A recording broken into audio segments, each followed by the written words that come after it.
The investigation continues to make progress.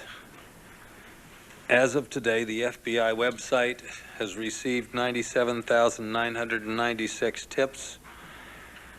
The FBI incoming toll-free hotline has received 17,532 tips. There have been a total of over 480 people arrested or detained.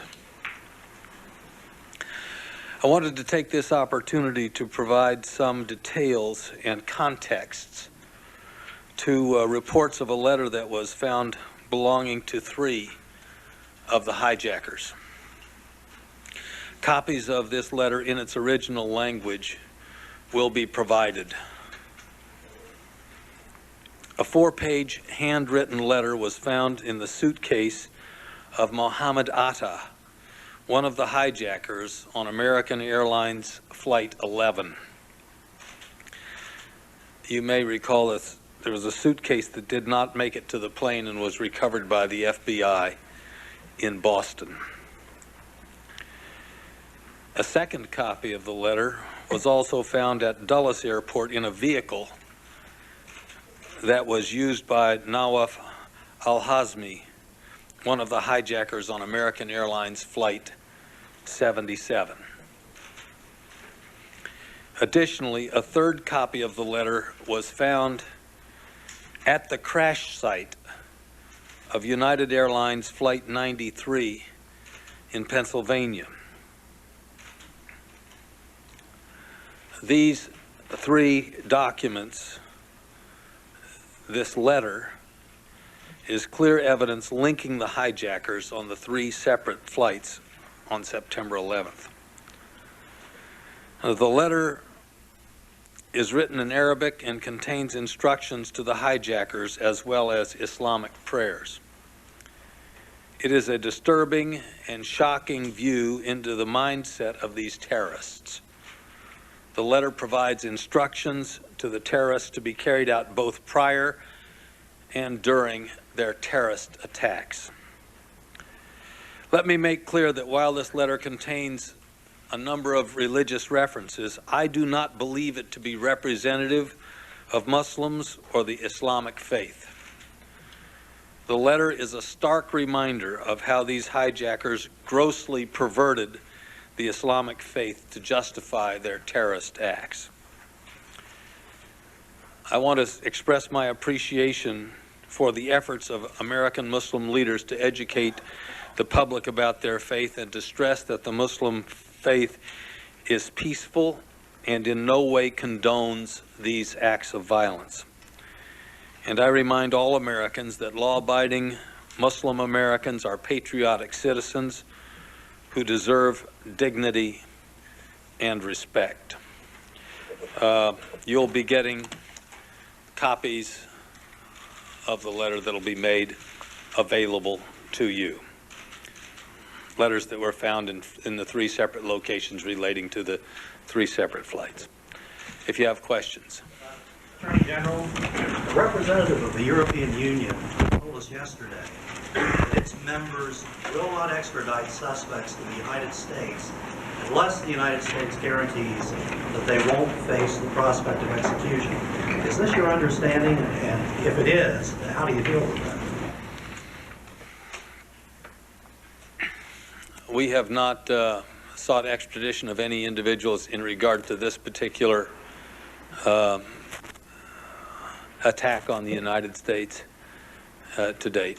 And obviously, I believe that the law, which is clear in relation to capital punishment in the United States when certain factual conditions are met, is a law that we ought to be able to enforce. Yes. Mr. Attorney General, you and the director have been very clear about how you're not targeting any person because of his or her ethnicity or religion, but there are a lot of people who've been interviewed by the FBI agents who are saying they're being queried as to their political beliefs and as to their feelings about the attacks.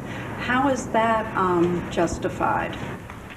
Well, Bob may want to make some comments about it, but let me first say this was an attack on the United States for people who would have a clear motive, if in fact that is it was a clear motive, I think, on the individuals who made this attack on the United States, that their feelings about the United States are related.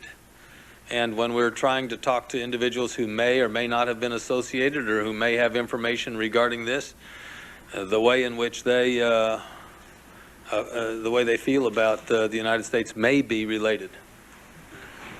In our questioning, we are delving into any relationships that the individuals may have had with any of the hijackers or indeed associates of the hijackers.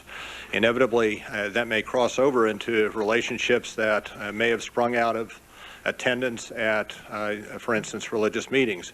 But there is no effort to delve into either the political or the religious beliefs of individuals unassociated or in no way tied to questioning related to whether or not they were associated in any way with one or more of the hijackers or helped or assisted in any way one or more of the hijackers. How close are you to indicting someone who's directly involved in the planning of the attacks?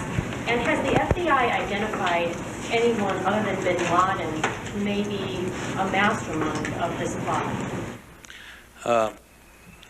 When we are prepared to talk about indictments, we will, and we are continuing with the investigation. We're making progress in the investigation, but aren't ready to make announcements in that respect. Yes, sir.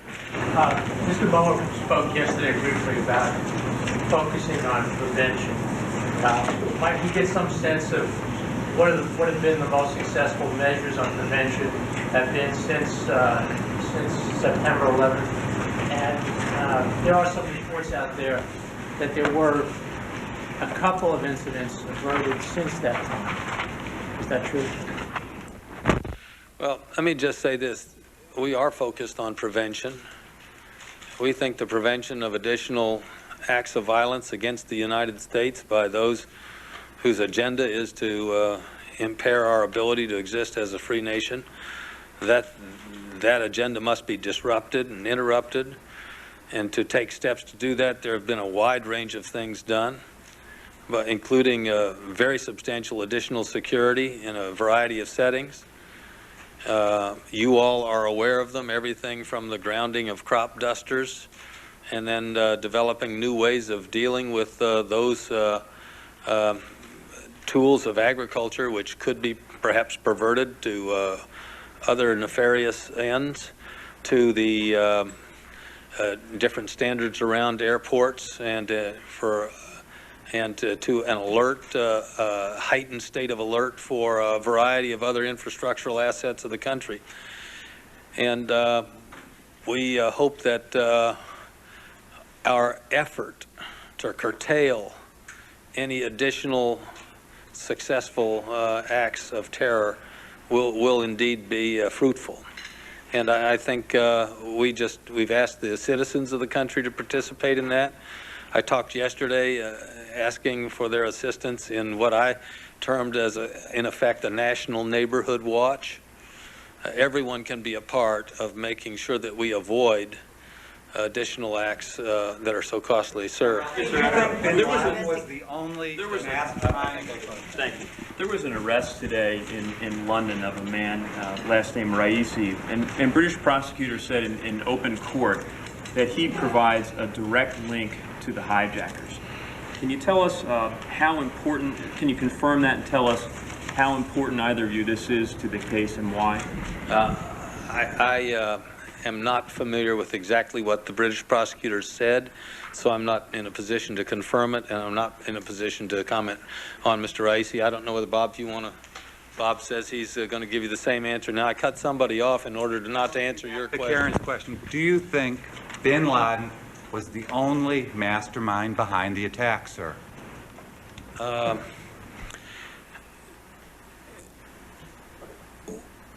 We believe, let me just put it this way. We have not ruled out the participation of other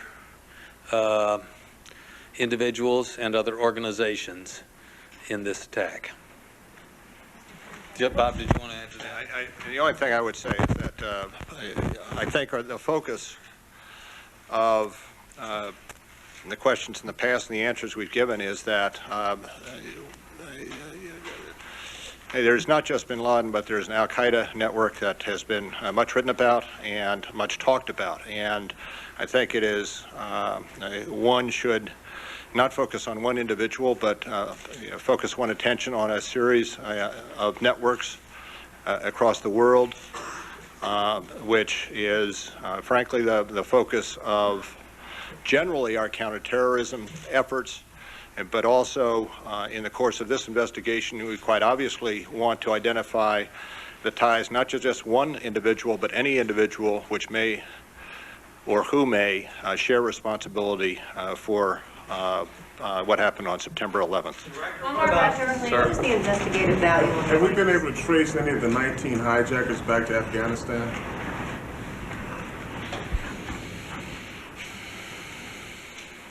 I don't think I'm capable of answering that question. I'm trying to inventory. We know where they've been in a lot of times and places, but I'm not, Mr. Director, if you may.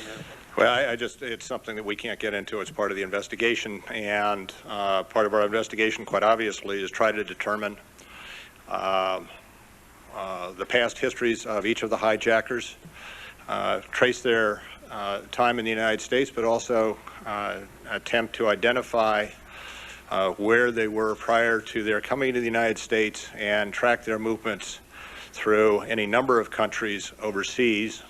And we are in the process of doing it, and we've had, I will say, substantial cooperation from a number of countries that have enabled us to start to put together the picture, but the picture is nowhere near fully painted. Thank you all very much. Can I just ask you, there were thousands of trucks that were stopped. Is that threat over now?